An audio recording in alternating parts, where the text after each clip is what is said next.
Hi, this is Martin Sloan, mortgage originator with Open Mortgage, and welcome to my presentation, 3 things first-time homebuyers need to know about financing a home. I put together this presentation specifically for first-time homebuyers, as I know that many of you are looking for basic information on how the financing process works. This easy-to-understand video will be a great starting point for you to becoming an informed consumer. This is a great time to be buying a home for anyone, and especially for those of you that are doing it for the first time. Both rates and home prices are low now, and before you even call a real estate agent or see a home, you'll want to watch this presentation. There are 3 main reasons why you want to have a basic understanding of how home finance works. First, so you and your lender can pick out the program that is best for you based on your situation and needs. There are many programs including FHA, conventional, and VA loans, to name a few.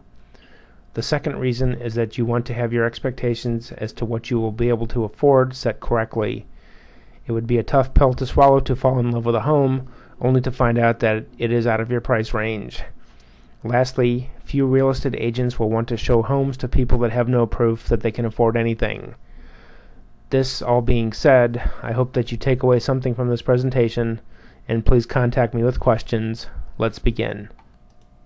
The 3 questions that I hear more than any, and the ones that we will cover in this presentation, relate to down payment, as in how much do I need to put down to buy a home. 2, credit. What does my credit profile need to look like in order to purchase a home? This is really important. And then asset reserves. In addition to my down payment, what other funds will I need? We'll take these on one at a time.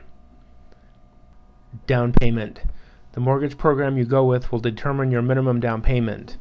FHA, for example, allows 3.5% down. Conventional programs, depending on your credit profile, will allow anywhere from 5% to 10% as a minimum down payment. VA loans offer a true 0% down program, but there are still other costs associated with buying a home. 10% is typical with a conventional mortgage.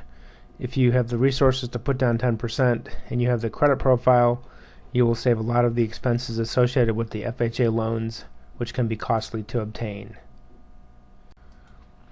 As far as the sources of the down payment, this has several answers. Money from a down payment needs to come from either your own funds or in the form of a gift from a close relative, such as a parent. The most obvious sources for your own funds would be money from checking and savings accounts or even a retirement fund. Any accounts that you do plan on using need to be documented for a full 60 days, and this includes all deposits other than payroll deposits. If you are getting a gift, the donor of that gift will need to provide documentation that the funds that they are giving you are in fact their own funds and weren't put in the account for the purpose of giving it to you. As far as seller credits, you'll definitely be able to use them toward your closing costs, and we will talk more about this shortly. But the actual down payment needs to come from your side of the transaction, meaning either from your own funds or from a gift. Credit. Credit is extremely important in the home buying process, probably the most important thing we will discuss here, and what we will spend the most time on.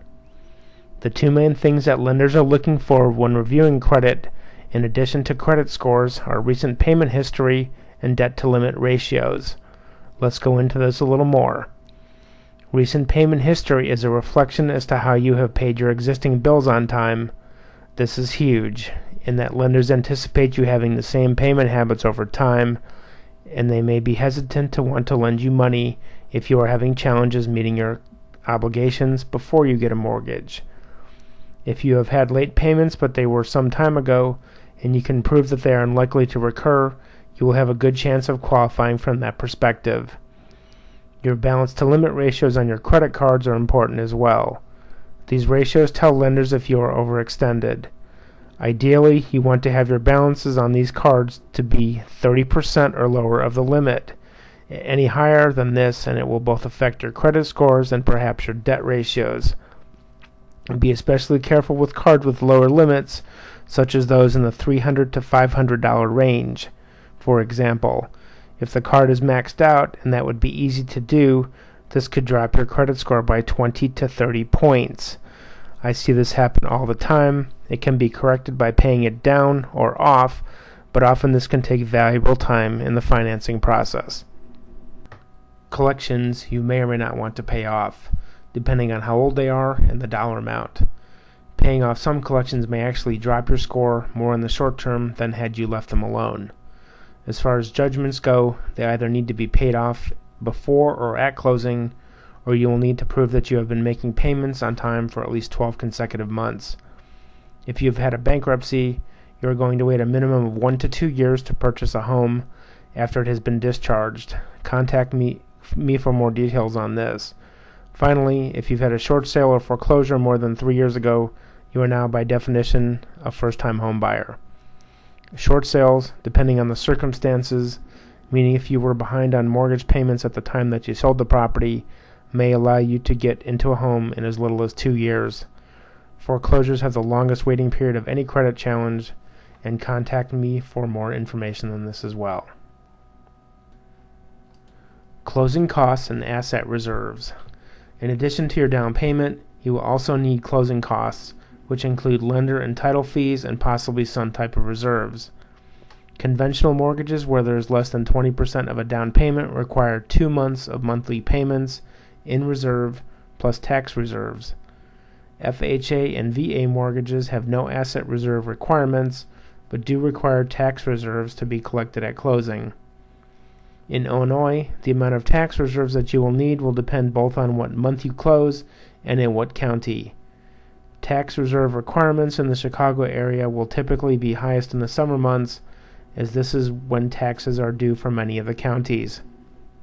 Funds for reserves can come from the same sources as we talked about earlier for the down payment, but now you can use seller credits.